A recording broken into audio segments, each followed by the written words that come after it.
అయితే గురుగారు చాలా మందికి ఉన్న అనుమానం ఏంటంటే బోనం అనేది అంటే అమ్మవారికి మొక్కుకుంటేనే సమర్పించాలా లేకపోతే ఎవరైనా సమర్పించవచ్చా అనేది ఒక ప్రశ్న ఉందండి.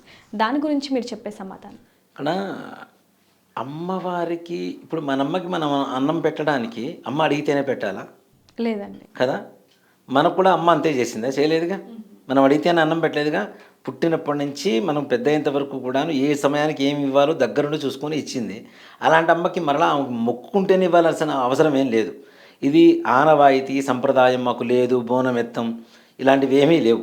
తప్పనిసరిగా అమ్మవారి అనుగ్రహం కోరుకునేటువంటి ప్రతి ఒక్కరూ, వాళ్ళ ఇల్లు చల్లగా ఉండాలి అనుకునేటువంటి ప్రతి ఒక్కరూ కూడాను తప్పనిసరిగా బోనం ఎత్తుకోవచ్చు, అమ్మవారికి సమర్పణ చేసుకొని రావచ్చు.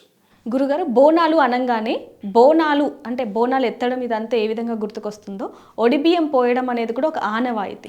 అది ఏ విధంగా వచ్చిందండి? అసలు ఓ మాట చెప్పాలి ఏంటమ్మా, మనం అంతకుముందు కూడా చెప్పుకున్నాం కొన్ని విషయాల్లో. ఆడపిల్లలకి పుట్టినప్పటి నుంచి పిడకల్లో పోయేంత వరకు ప్రతి ఒక్కటి పుట్టింటి వారే ఇవ్వాలి అనేది శాస్త్రం. పెట్టుకునేటువంటి కుంకుమ బొట్టు దగ్గర నుంచి వేసుకునే గాజులు కానీ, కట్టుకునే వస్త్రాలు కానీ, తినే తిండి కానీ, ఆభరణాలు కానీ, పెట్టుకునేటువంటి పూలు కానీ ప్రతి ఒక్కటి కూడాను పుట్టినప్పటి నుంచి చివరి వరకు కూడాను పెళ్ళైపోయి వెళ్ళిపోతుంది కదా. అవునండి, అత్తారింటికి వెళ్ళిపోయారు. వెళ్ళిపోయినా సరే అత్తగారింట్లో కూడా అమ్మాయి కావాల్సినటువంటి సకల విధ మంగళ ద్రవ్యాలన్నీ కూడా పుట్టింటి నుంచే వెళ్ళాలి. ఇది అసలు శాస్త్రం. ఇవి ఇప్పుడు వాటిని ఫాలో అవ్వాలంటే చాలా కష్టమైన పరిస్థితి. ఇప్పుడు ఎందుకంటే ఆర్థికంగా ఎక్కువగా ఖర్చులు పెరిగిపోతున్నాయి. అలాగే ఎవరి ఆస్తులు వాళ్ళు పంచుకున్నా కూడా దాంట్లో మళ్ళీ యుద్ధాలు జరగడం ఇవన్నీ జరిగిపోతుంటాయి. కాబట్టి ఈ వడి బియ్యం అనేది ఒక నిజంగా ఒక గొప్ప సంప్రదాయం. కొన్ని ప్రాంతాలలో పెళ్లి సమయంలో మాత్రమే వడి బియ్యం కడతారు. వడికట్టు బియ్యం అంటారు. వడి బియ్యం కూడా కాదు, వడికట్టు బియ్యం అంటారు.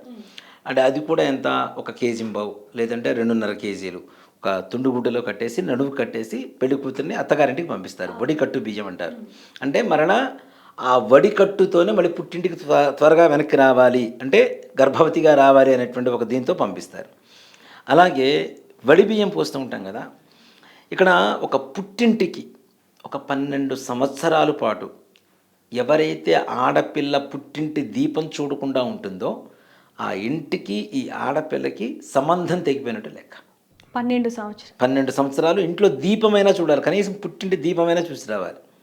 అందుకనే ఎన్ని గొడవలున్నా ఏమున్నా కనీసం ఇప్పుడంటే లైట్లు వచ్చినాయి అనుకోండి, మనకి పూర్వకాలంలో దీపాలు ఉండేవి కదా. ఆ దీపం వెలిగించేసి బయట పెట్టేవాళ్ళు, గుళ్ళలో పెట్టేవాళ్ళు. అంటే ఆడపడుచు కనీసం వాడు పోతేనే ఆ దీపమైనా చూసేసి వెళ్ళిపోయేది.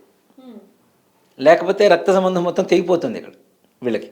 అందుకని చెప్పి ఇలా కాదు, దీనికి ఒక విధానం కావాలి. ముఖ్యంగా పుట్టింటి వాళ్ళు మేము నీకు సపోర్టుగా ఉన్నాం, నీకంటూ ఒక ఇల్లు ఉంది, ఒక పుట్టిల్లు ఉంది, ఏ బాధలు వచ్చినా ఎన్ని కష్టాలు వచ్చినా మాతో పంచుకో, మాతో చెప్పుకో, మేము తీర్చడానికి సిద్ధంగా ఉన్నాం అని చెప్పడానికి ఒక ముఖ్యమైనటువంటి ఒక విధానాన్ని తీసుకొచ్చారు. అదే వడి బియ్యం అంట. దీంట్లో కూడా చూడండి, వడి బియ్యం పోసుకోవడం ఒక పద్ధతి, వండుకోవటం ఇంకొక పండగ దానికి. అలాగే వడి బియ్యం పోయడానికి కూడా ఒకళ్ళు ఇద్దరు కాదు, ఒక 5 ముత్తైదులు పోయాలని ఒక శాస్త్రం పెట్టారు. అలాగే ఇంటిల్లి అందరూ బంధువులందరూ వస్తారు.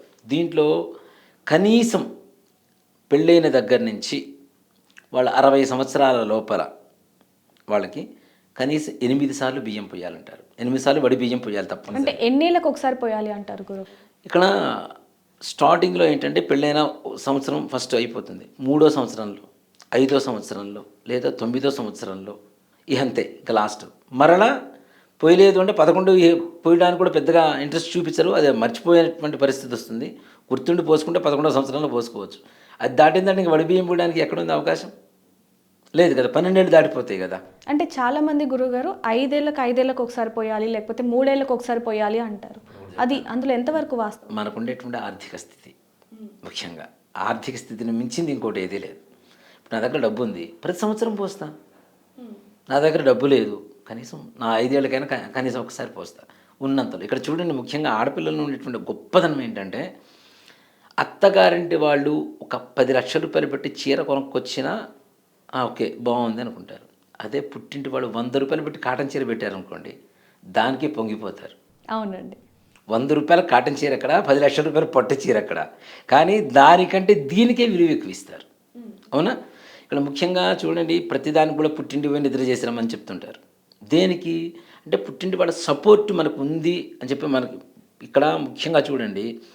ఇప్పుడంటే కాలమాన భావస్థితులను బట్టి మారిపోతున్నారు పిల్లలు, ఆడపిల్లలు కానీ మగపిల్లలు కానీ. పూర్వకాలంలో ఒక ఇంటికి కోడలుగా వెళ్ళింది అంటే అక్కడ అమ్మాయిని హింసించడం, నానా బాధలు పెట్టడం, అమ్మాయికి ఎప్పుడు వర్క్, పని, ఇంట్లో పిల్లలు, గేదెలు, ఆవులు ఇవన్నీ కూడా పనులు ఎక్కువగా ఉండడం జరుగుతుంటుంది. దీంట్లో కనీసం 3 సంవత్సరాలకు ఒక్కసారైనా ఈ అమ్మాయికి రెస్ట్ దొరకడం, అంటే ఇంటికి రావడం, పుట్టింటికి రావడం అనేది ఒకటి తప్పనిసరి కూడా జరుగుతుంది. అంతేకాకుండా మా అమ్మాయిని ఎక్కువ పని చేయించకండి, మేమంటూ ఈ అమ్మాయికి ఉన్నామని చెప్పి గుర్తు చేయడానికి కూడా ఒడిబియ్యం అనేది ఒక విధానం అని చెప్తా. అంటే ఒక సపోర్ట్, బలం. అయితే గురుగారు ఇందాక మీరు అన్నట్టుగా ఒడిబియ్యం పోసాక ఏదైతే తల్లిగారి ఇల్లు ఉందో దాంట్లో నిద్ర చేయాలి అంటూ ఉంటారు ఇంట్లో. దానికి గల కారణం ఏంటంటారు? ఇదే అంటారా లేకపోతే ఇంకేమైనా? ఇదేనమ్మా. అంటే ఇక్కడ అదేదో డ్యూటీగా చేయడం కాదు, ఒక భక్తి శ్రద్ధలతో ప్రేమానురాగాలతో చేయాలి అనేటువంటిది. ఇప్పుడు వడిబియ్యం పోస్తాం, పొద్దున వచ్చింది, పోసుకుంది, వెళ్ళిపోయింది, అయిపోయింది, అది డ్యూటీనే కదా, అంతే కదా, డ్యూటీ చేసినట్టే. అలా కాకుండా ఓ రోజు ముందు వచ్చి నిద్ర చేసి మళ్ళీ వడిబియ్యం పోసుకొని నిద్ర చేసి మరుసటి రోజు అత్తగారింటికి వెళ్ళిపోయి ఓ 2 రోజుల తర్వాత మంచి రోజు చూసుకొని మళ్ళీ పుట్టింటి వాళ్ళని అక్కడికి పిలుస్తారు. అవునండి, తప్పనిసరిగా పిలిచి మంచిగా ఒడిబియ్యాన్ని వండుతూ ఉంటారు. ఒడిబియ్యాన్ని వండుకుంటారు, మంచిగా దానికి తగ్గట్టుగా వాళ్ళు ఏవైతే వాళ్ళు తినేటువంటి ఆహార పదార్థాలు ఉంటాయో అవన్నీ కూడా వండుకొని తింటారు. అంటే దీని ద్వారా ఏంటి, సఖ్యత పెరుగుతుంది, ఐకమత్యం పెరుగుతుంది, ప్రేమాభిమానాలు పెరుగుతాయి, అలానే అనుబంధం పెరుగుతుంది. ఇంట్లో ఉండేటువంటి పెద్దలు ఎవరైతే రాలేని వాళ్ళు ఉంటారు కదా, ఇప్పుడు అత్తగారింట్లో రాలేని వాళ్ళు నాయనమ్మ గారు ఎవరో ఉంటారు, అలాంటి వాళ్ళని కూడా వీళ్ళ దగ్గర పోయి పలకరించేటువంటి అవకాశం దొరుకుతుంది. అలాగే ఇంట్లో ఉండేటువంటి వాళ్ళందరికీ, బంధువులందరికీ, చుట్టుపక్కల వాళ్ళందరికీ కూడా అన్నదానం చేస్తూ ఇంటికి శాంతి చేసేటువంటి అవకాశం దొరుకుతుంది. వీళ్ళందరితో, ఇంటి చుట్టుపక్కల ఉండేటువంటి వాళ్ళందరితో కూడా ఐకమత్యంగా ఉండేటువంటి అవకాశం దొరుకుతుంది. అలాగే ముఖ్యంగా పుట్టింటి వాళ్ళ బలం అత్తింటి వారికి తెలుస్తుంది. అయితే ఇప్పుడు అమ్మవారికి కూడా ఇది పుట్టిల్లు అన్నట్టుగా ఒడిబియ్యం పోయడం అంతే కదా, అమ్మ కదా, ఆమె అందరికీ అమ్మే కదా. అమ్మవారికి తప్పనిసరిగా వడిబియ్యం పోస్తారు. ఒకటి ఆషాఢ మాసంలో, ఒకటి శ్రావణ మాసంలో కొంతమంది పోస్తుంటారు, కొంతమంది దసరాల్లో పోస్తుంటారు, కొంతమంది విడి రోజుల్లో కూడా మంచి మాసాలు అయితే, శూన్య మాసాలు కాకుండా మంచి మాసాలు అయితే తప్పనిసరిగా పోస్తూనే ఉంటారు తప్పనిసరిగా.